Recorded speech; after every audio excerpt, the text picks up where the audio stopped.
Wanda ran a brush through her hair, watching the result of her work in the mirror. The red strands, still damp from the coloring, lay gently one against the other. Her fingers, accustomed to these movements for 15 years of work, acted almost automatically, allowing thoughts to flow freely. The Transfiguration Salon was located on the main street of Midway, a small town where everything had long since become a frozen ritual. In the mornings, Mr. Jenkins would open his hardware store. Mrs. Peterson would put fresh baked goods in the window, and Wanda would turn on soft lights over the customer chairs. Through the large windows of the saloon, you could see across the street where the traffic light was always out of order. The city council had been promising to fix it for 3 years, but it had long since become clear to everyone that it was just another Midway landmark, like the peeling paint on the post office building or the creaky sign for Tommy's bar. Done. Wanda lightly whipped her client's hair with her fingers, giving it volume. The mirror reflected the young girl's satisfied smile, another small miracle created by skillful hands. After the client left, Wanda sat down in the chair, looking at her reflection. High cheekbones, almond-shaped eyes, thin neck, features she had fought for years. Kimberly had often said that Wanda had an innate sense of beauty. Maybe that was why their friendship had been so strong. They both understood the importance of feeling like themselves. The phone vibrated, a message from Kimberly. "Dinner at 7? Need to discuss your outfit for the fundraiser." Wanda smiled. Kimberly never missed an opportunity to work on her closet, especially when it came to important events. The day was slowly rolling toward sunset. Rays of sunlight filtered through the window, creating whimsical shadows on the walls of the salon. Wanda loved this time, when the last customers were leaving, and she could just sit in silence, listening to the hum of the air conditioner and the rustle of leaves outside the window. The evening Midway smelled of jasmine and freshly cut grass. Wanda locked the salon door, threw on a light scarf — Georgia evenings can be deceptively cool — and headed for her car. Somewhere in the distance, the bells of the Baptist church were ringing, calling the congregation to the evening service. In a town where everyone had known each other since childhood, Wanda was an island of mystery. But over the years of living here, she had learned to appreciate that solitude, turning it into a source of strength. After all, sometimes you need to be alone with yourself to truly see your reflection. Kimberly's studio was located in an old mansion on Elm Street. High ceilings and huge windows created the perfect space to work with fabrics. Mannequins dressed in unfinished garments cast long shadows on the wooden floor. Kimberly bent over her next order, an evening gown for Mrs. Pierce. The Pierce family was one of the wealthiest in Midway, and their orders always required special attention. She was carefully pinning the lace trim when the bell over the front door announced a visitor. On the threshold stood Far John Meach, in his unchanged dark suit, surveyed the room with ill-concealed disapproval. His presence always filled the room with heaviness. It was as if the air itself had grown thicker. Kimberly straightened up, fixing her hair absent-mindedly. "Daughter," he nodded briefly, stepping inside. His gaze lingered on the photograph on the desk, a shot from 2 years ago of Kimberly and Wanda laughing in front of the ocean on their trip to Savannah. John had never approved of that friendship. In fact, he disapproved of a lot of things in his daughter's life. Her divorce from her first husband, her decision to start her own business, her friendship with these modern people. But Kimberly had learned to live with that disapproval the way one gets used to chronic pain. Through the window, she spotted the Pierce family's familiar black sedan. Rupert, their new driver, was behind the wheel. It was his 3rd month working for the Pierces, but Kimberly still couldn't get used to his presence in town. There was something foreign about him, something out of place in Midway. Memories took her back 15 years to when she and Wanda had first met. Back then, Wanda had just moved to town, and everyone was whispering about the strange new girl. But Kimberly saw her as a kindred spirit, just as lonely, just as eager to be herself. Their friendship had grown from shared lunches and long conversations about fashion into something more, a family of their own choosing. "Did you hear Reverend Myers's sermon this Sunday?" Her father's voice snapped her out of her reverie. Kimberly shook her head, going back to work on her dress. She had long ago stopped attending church, though she had never said so directly. The day was slowly slipping toward evening. Rupert started the Pierces' car, taking the owners home. John, after standing for a moment longer, left, leaving behind a long silence. Kimberly walked to the window, watching the setting sun color the streets of Midway with warm tones. She pulled out her cell phone, typing a message to Wanda. Their traditional Thursday night dinners had become an anchor of sorts, something unchanging in an ever-changing world.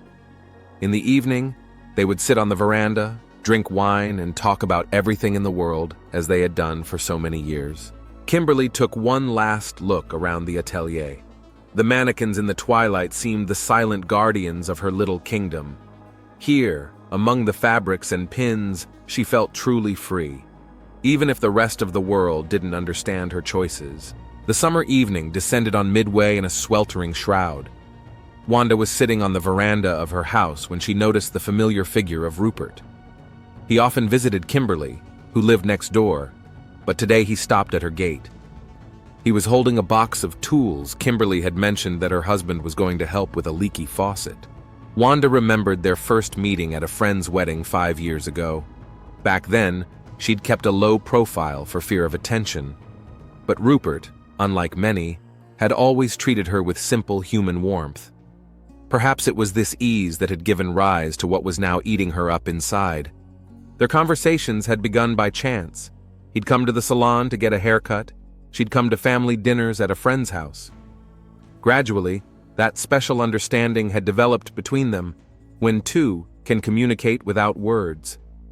Wanda caught herself looking for his gaze in a room full of people. The first kiss happened a month ago. After another dinner at Kimberly's, she'd gone out to see the guests off, and Rupert had stayed behind to help carry the trash. In the darkness of the garden, their hands had accidentally touched, and the next thing Wanda remembered was his lips on hers. Now they were meeting at the Pine Forest Motel on Highway 40. Wanda hated this need to hide, but she hated herself even more for betraying her friend. Every time she looked in the mirror, she saw not only the woman she had become after so many years of struggle, but also a man ruining someone else's happiness. Rupert knew about her past. She had told him right after their first kiss. His reaction had surprised her. He'd simply taken her hand and told her he'd figured it out a long time ago. "You're real," he'd said then, and those words still echoed in her head. In a town where every sneeze became a topic of discussion, their secret remained invisible. Maybe because no one could imagine such a betrayal, or because they'd both learned how to lie masterfully even to themselves. Today, watching Rupert fiddling with tools at Kimberly's sink, Wanda felt reality coming apart at the seams. She could hear her friend's laughter from the open window, see her carefully bringing her husband cold lemonade, and her insides clenched with shame and desire. Later, as the sun finally set, Wanda's phone vibrated with a message. Tomorrow, 8 p.m. She knew she shouldn't answer, that she needed to stop this madness. But her fingers were already typing a short yes. There was another influx of customers in the salon. Wanda worked mechanically, trying to drown out her thoughts with monotonous movements. But every glance in the mirror reminded her of the double life she led. The woman in the reflection seemed alien, as if all her transformation was just a mask, behind which hid the real essence. In the evening, she sat in the car in the motel parking lot for a long time, watching the sparse passing cars. Somewhere out there, in the darkness, lived the familiar Midway with its measured life and silent condemnation of anything unusual. And here, in a room with faded wallpaper waiting for her, was a man who saw her simply as a woman. No past, no labels, no judgment. Kimberly had always prided herself on her powers of observation. Years of working with fabrics and styles had taught her to notice the smallest details. The first changes in Rupert's behavior began with little things. He began to stay late more often after work, more carefully watched his appearance. There was a new perfume. At first, she put it down to his new job as a driver for the Pierces. Prestigious family, high standards. It's natural for a husband to try to live up to them. But then, other signs began to emerge.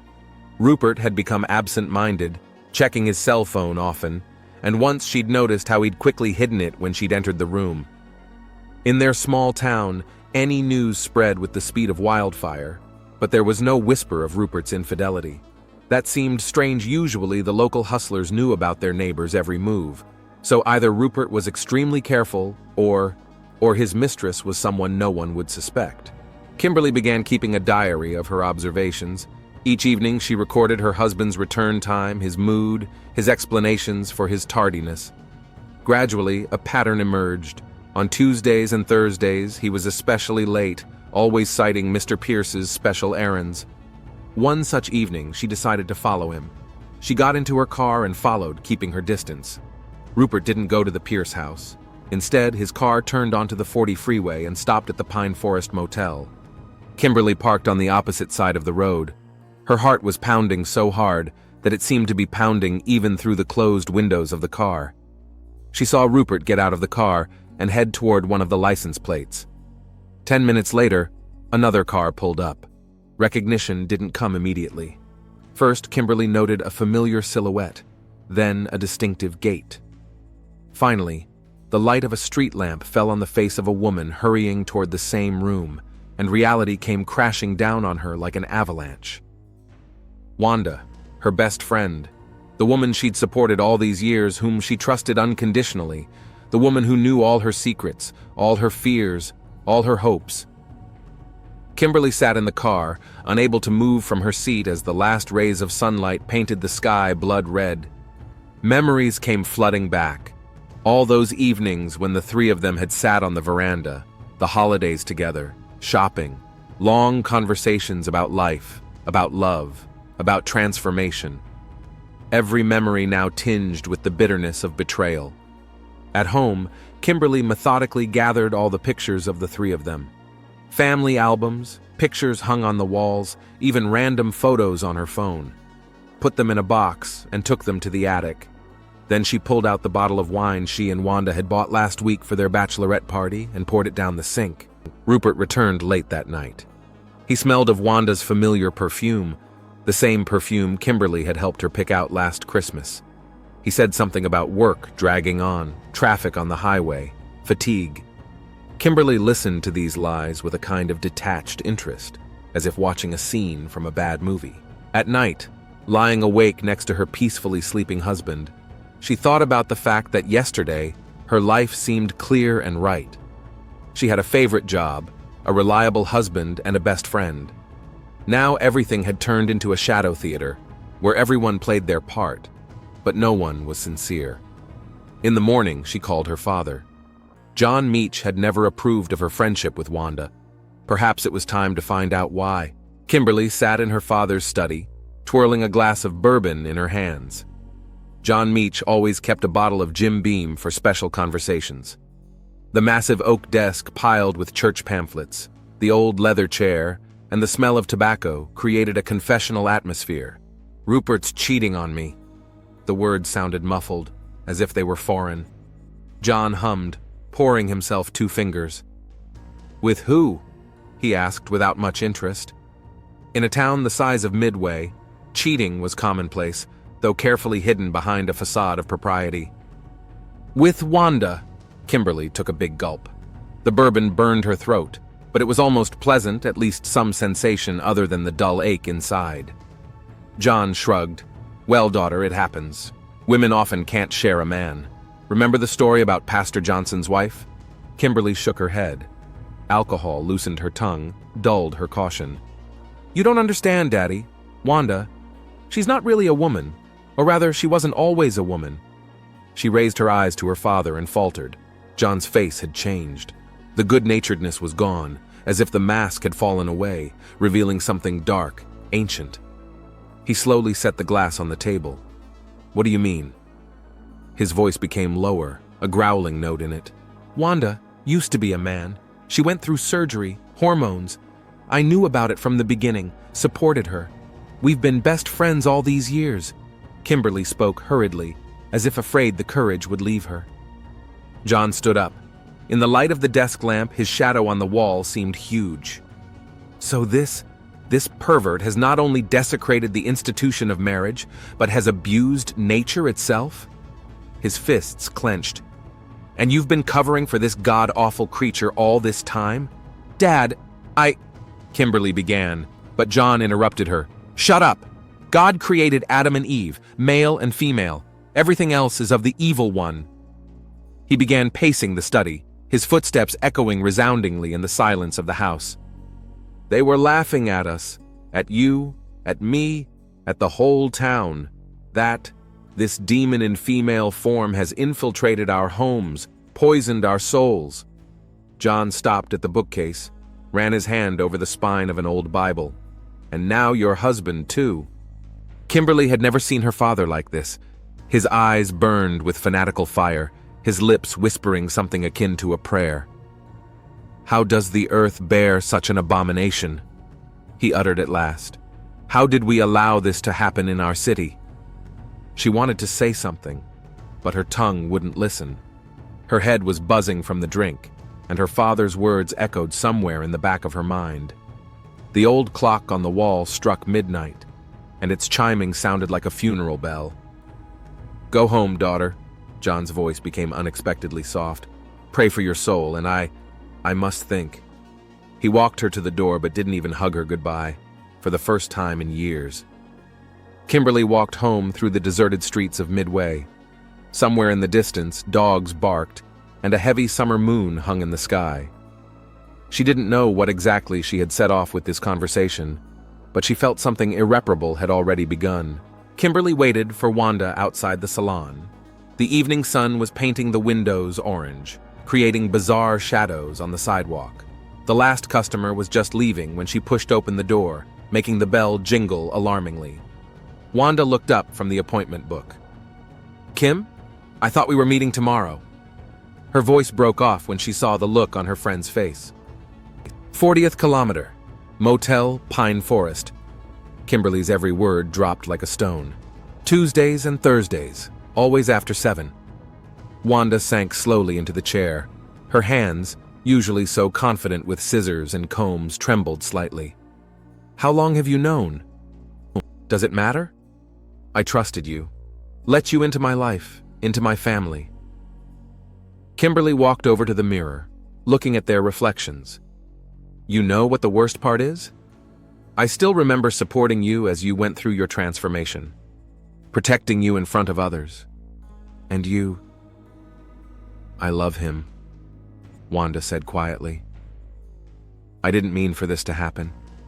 I really didn't. But it's stronger than me." "Love?" Kimberly turned sharply. "You call that love? Fucking your best friend's husband in a cheap motel?" Wanda flinched at the harshness of the words. "I'm sorry. I know it's unforgivable, but I can't stop it. I can't stop feeling what I'm feeling." They were silent for a long time. It was gradually getting darker outside the window, and the window light came on automatically, creating a halo of artificial light around them. "I want you to leave town," Kimberly finally uttered. "Sell the salon, start over somewhere else. Otherwise—" "Otherwise what?" Wanda stood up. "You're going to tell everyone my secret? You think I'm still afraid of it? I went through hell to be me, and I'm not going to run again." Kimberly headed for the exit, but stopped at the door. "You're going to regret that decision," she said without turning around. Wanda closed the parlor later than usual. Her hands were still shaking as she locked the door. The street was empty, with only the occasional car passing by, illuminating the sidewalk with its headlights. She didn't notice the dark hooded figure appearing from the alley. The first blow caught her off guard, a sharp pain stabbing her back. She tried to scream, but a black-gloved hand clamped over her mouth. Her attacker didn't utter a word, only the methodical movements of the knife, over and over. Wanda tried to fight back, but her strength was quickly leaving her. The last thing she saw was the reflection in the salon window, her falling body, and the dark silhouette above it. The body was found by the cleaning lady early in the morning. Screams woke the entire neighborhood. Police sirens tore through Midway's morning silence, and curious neighbors were already gathering behind the yellow tape of the cordon, whispering and shaking their heads. On the pavement, among the bloodstains, lay a scattered pair of scissors and a comb, the tools Wanda had used to create beauty only hours before. Detective Sloane Wolfe arrived on the scene before the dew had a chance to dry. The body lay on the sidewalk, covered by a white sheet. The forensics team methodically processed the area, photographing every detail and collecting evidence in plastic bags. "What do we have?" she asked a patrolman making notes in a notepad. "Wanda Scott, owner of a beauty parlor, found by the cleaning lady at 5:30 this morning. Multiple stab wounds to the back, estimated time of death between 10 and 11 p.m. Wolf crouched next to the body, carefully lifting the sheet. She noted the victim's neat manicure, the expensive watch on her wrist. Robbery? Purse on her, wallet untouched, all jewelry in place. The patrolman shook his head. Looks like personal motives. Another police car pulled up to the scene. Detective Hope, Wolf's partner, went straight to the cleaning lady, who was still sitting on the bench wrapped in a blanket. "Mrs. Gonzalez, tell us what you saw." Hope turned on the recorder. The cleaning lady spoke confusedly, constantly switching to Spanish. "I came in as usual. Door was locked. Saw her through the window. So much blood." Wolf, meanwhile, was surveying the surrounding area. There weren't many surveillance cameras in this part of town, one at the bank across the street and another at a stoplight. "Request the footage," she nodded to the examiner. By 8 in the morning, a small crowd had gathered outside the saloon. Midway residents, attracted by police sirens and yellow tape, were whispering, speculating. Wolf spotted a woman among them who kept to herself, a statuesque brunette with a tense face. "Kimberly Scott," she introduced herself as the detective approached. Was a close friend of Wanda's. When was the last time you saw her?" "Last night. We talked." There was something in Kimberly's voice that made Wolf wary. What was the conversation about? "Personal." Kimberly looked away. "Look, detective, there are things about Wanda you need to know, but not here." They agreed to meet later at the station. Wolf returned to the crime scene where the forensics team was finishing up their work. No knife had been found. The killer had taken it with him. They found a partial shoe print on the asphalt, presumably a man's. "Boss," one of the officers called out to her. "They found a glove in the alley, black leather with traces of blood." By noon, the primary picture began to take shape. Wanda had been killed between 10 and 11 p.m. The killer attacked from behind, stabbing her at least 8 times. Judging by the nature of the wounds, he had acted professionally, not a single extra movement. "Interesting," Wolf muttered, looking at the crime scene photos. "Why the backstabbing? If it's a hate crime, usually the killer wants to see the victim's face."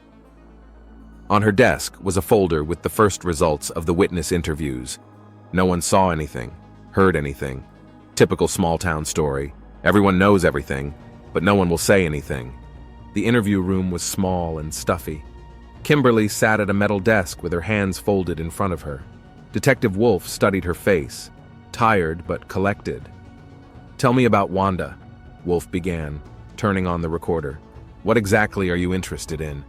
Kimberly spoke evenly, as if she had prepared for this conversation in advance. "Everything, from the beginning." Kimberly took a deep breath. "Wanda was a transgender woman. I know it's no longer a secret. Your forensic experts discovered it when they examined the body. We met 10 years ago when she was just beginning her transition. I supported her, helped her settle into the city. Did she have any enemies? Someone who might have wished her harm because of her identity?" "There were many in Midway who opposed her presence, but it was usually limited to gossip." Kimberly was quiet. "There was one person who really hated her, though." "Who?" "Me," Kimberly replied simply. Detective Wolf raised an eyebrow but remained silent, waiting for her to continue. "Wanda was sleeping with my husband. I found out about it last week, followed them to the Pine Forest Motel."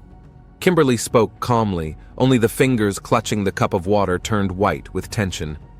10 years of friendship, support, trust, and this is how she repaid it. "You were at the salon the night before the murder." "Yes. I went in to talk to her, told her to leave town. She refused." Kimberly looked straight into the detective's eyes. "I hated her at that moment. Probably still do, but I didn't kill her." "Where were you between 10 and 11 p.m.? "At home, alone. Rupert was late at work again." A bitter grin curved her lips. "Now I realize where he really was." Wolf made a note in her notebook. Have you told anyone about their connection? Kimberly hesitated for a moment. No, she finally answered. That stayed between me and Wanda. A heavy silence hung in the room. Outside the window, rain was sprinkling down, the first rain of this dry summer. Droplets slowly dripped down the glass, creating bizarre patterns. You know, Kimberly said suddenly, looking at the drops, the worst part isn't that she slept with my husband. It's that I really loved her like a sister, and part of me still loves her no matter what. Detective Wolf turned off the recorder. I'll need to check your alibi, Mrs. Scott, and talk to your husband. Of course. Kimberly stood up. Only, when you find the killer, ask him if a moment's hatred was worth someone's life. The forensics lab smelled of antiseptic and coffee. Dr. Rachel Andrews, the county's chief medical examiner, laid out the photos of the wounds in chronological order. Detective Wolf scrutinized her sparing, precise movements. 8 blows, Andrews began, pointing to the photos, all struck at a 45-degree angle from bottom to top. A right-handed person wouldn't be able to hit like that. There would be a different trajectory. She picked up the mock-up knife and demonstrated the motion. See, if I'm right-handed, I'll have to wiggle to hit at this angle. The blows will be weaker, more uncertain. So our killer is left-handed, Wolf made a note in her notebook. Not only that, judging by the depth of penetration and angle, it's a tall man, about 5'5", strong build. Some of the blows went through muscle tissue like butter. Andrews pointed to a particularly deep wound. It takes a lot of physical strength to have that effect. Ballistician Mike Chen joined them, holding up the report. I analyzed the shoe impressions. Size 45, expensive model, judging by the tread pattern, no older than 2 months. Tall, strong, left-handed in expensive shoes, Wolf muttered. That narrows it down. There's something else. Andrews pointed to the particular order of wounds. The blows were delivered methodically, without unnecessary movement. The killer knew anatomy. Each blow was designed to maximize damage. This was not a crime of passion. Wolf was looking at the photos when it hit her. We need handwriting samples, she straightened. There aren't many left-handed people in a small town. If we organize the precinct to collect signatures on, say, a petition to improve street lighting, people will sign and will watch. Chen finished her thought. Exactly. A tall, sturdy left-handed man with expensive boots and knowledge of anatomy. That kind of guy should stand out. Andrews looked at the detective skeptically. It's pretty risky. If the killer guesses the true target. We don't have any other leads. Wolf gathered the photos into a folder. Sometimes you have to take a risk to catch a predator. Like that cannibal tiger story? Chen smiled. When the hunters tracked it down by a special trail pattern? Something like that, Wolf nodded. Only our predator walks among us in expensive boots and thinks he's smarter than everyone else. A petition table was set up in the lobby of the police station. A young uniformed officer smiled welcomingly at each person who entered, offering support for an initiative to improve the city's lighting. Detective Wolf watched from behind a glass partition. She had a notebook next to her where she jotted down notes on each left-handed person. Over the course of the morning, there had been 4. The first was William Pierce, the banker, a tall, broad-shouldered man in an expensive suit. He carelessly scribbled his signature with his left hand and hurried off on his business. Marcus Thompson, a physical education teacher from the local school, came in next. His large figure and height matched the description, but his shoes were clearly not from an expensive store. Toward lunchtime, John Meach showed up. Wolf tensed as she watched Kimberly's father leisurely read the text of the petition. Tall, stout, wearing expensive shoes, he fit the profile perfectly. As he picked up the pen with his left hand, the detective made a notation with 3 exclamation points. There's another one, Sergeant Hope whispered, nodding at the incoming man. It was Dr. Andrew Sheffield, the local surgeon. Like Meach, he fit all the parameters. Tall, physically fit, left-handed, expensive shoes. Plus, a medical background would explain the knowledge of anatomy. By evening, they had 8 left-handed signatures, of which 4 fit the description. Wolf spread photos of the suspects on the table. Pierce was on a business trip to Atlanta the day of the murder. That's already been checked. Hope set aside the first photo. Thompson doesn't fit his build or social status. That leaves Meach and Sheffield. Wolf tapped her pencil on the table. Meech has motive if he found out about Wanda's connection to his son-in-law, and about her past. And Sheffield's? Don't know yet. We need to dig deeper. She glanced at her watch. Get me the personnel files on both of them, and check their finances. I want to know where they buy their shoes. Footsteps sounded in the hallway. It was the cleaning lady beginning her evening rounds. Outside the window, dusk was thickening, coloring the city blue. Somewhere out there among these streets, a killer walked, confident of his impunity. You know what's weird? Hope said suddenly. Both Meech and Sheffield signed off without hesitation. If one of them is the killer, he must have realized we could be looking for a lefty. Or he's so confident he didn't even think about it, Wolf replied. That kind of self-confidence is often what ruins criminals. The detective looked at the photos again. 2 solid citizens, 2 respected members of society. One of them killed a woman in cold blood, stabbing her 8 times in the back, and both of them are now having a quiet dinner with their families, confident that their secret will never come out. It was determined by analysis of mud from the soles of shoes found near the crime scene. Forensics found a peculiar mixture of soil and machine oil typical of an auto repair shop on the outskirts of town. Dr. Sheffield never went there, but John Meech came in every week to change the oil in his old Ford. Wolf caught him at the church. John was sitting in the first pew looking at the crucifix. His large figure cast a long shadow on the wooden floor. You didn't come to pray, did you? He said without turning around. No. Wolf sat down beside him. Tell me how it was. John folded his hands in his lap, hands that a week ago had been clutching a knife. You know what real sin is, detective? Not those little sins you repent of on Sundays, but real black sin that defiles God's very creation? Tell me, when Kimberly came to me that night, I thought it was just plain adultery. Dirty, undignified, but human. His voice grew muffled. And then she told the truth, about what Wanda was, about how she mocked nature, God's design. Wolf was silent, letting him speak. I prayed all night, asked the Lord to point the way, and he did. John turned to the detective.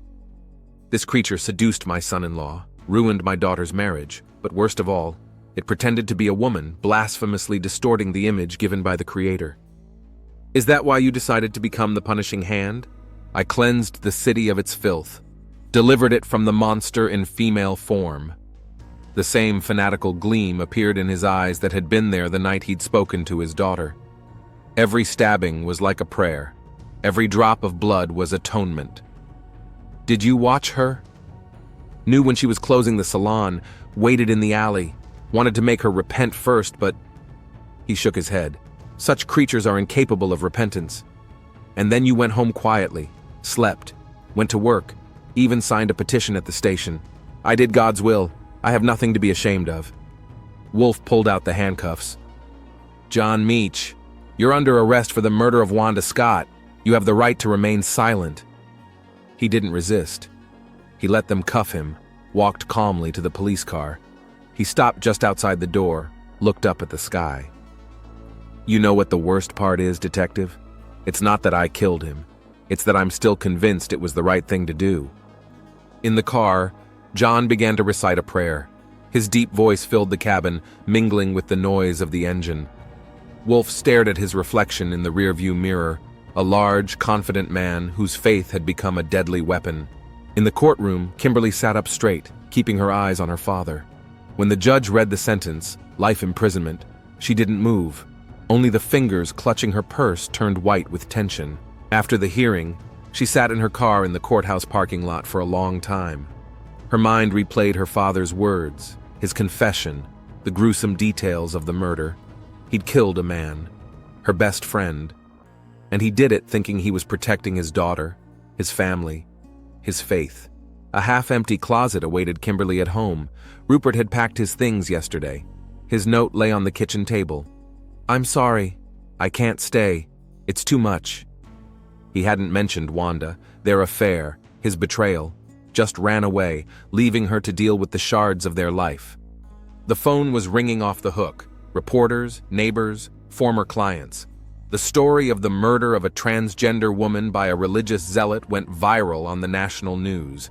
Midway was filled with reporters, each wanting an exclusive interview with the killer's daughter. She never returned to the atelier. Orders were canceled one by one. No one wanted to deal with the daughter of a hate crime. Her sterling reputation crumbled like a house of cards. In the evenings, Kimberly sat in the empty house, poring over photographs. Here she was with Wanda at the salon opening. Here's the family dinner, with Rupert embracing them both. Here was her father walking her down the aisle at her wedding. Every picture now resonated with pain. She sold the house after a month. Too many ghosts, too many memories. Kimberly walked into Wanda's salon on her last night. It had never been bought. The windows dusty, the sign faded. The ghostly reflections in the mirrors seemed to hold the memory of that night. When she moved to another city, she didn't take a single photograph with her. Only a small box with a note from Wanda, written years ago. "Thank you for seeing the real me." Kimberly often wondered, could she have prevented the tragedy? If she hadn't told her father, if she had kept silent about the affair, But there was no changing the past. The only thing left to do was to move on, bearing the guilt of others' sins and her own silence. No one in the new town knew her story. She could start over, become someone else. But at night she was still haunted by nightmares. Her father with a bloody knife, Wanda's dead eyes, an empty house, and the echo of unspoken words. In the prison chapel, John Meach spent all his free time. The prisoners nicknamed him the Prophet. He could talk for hours about sin and retribution, about God's providence and the punishment of heaven.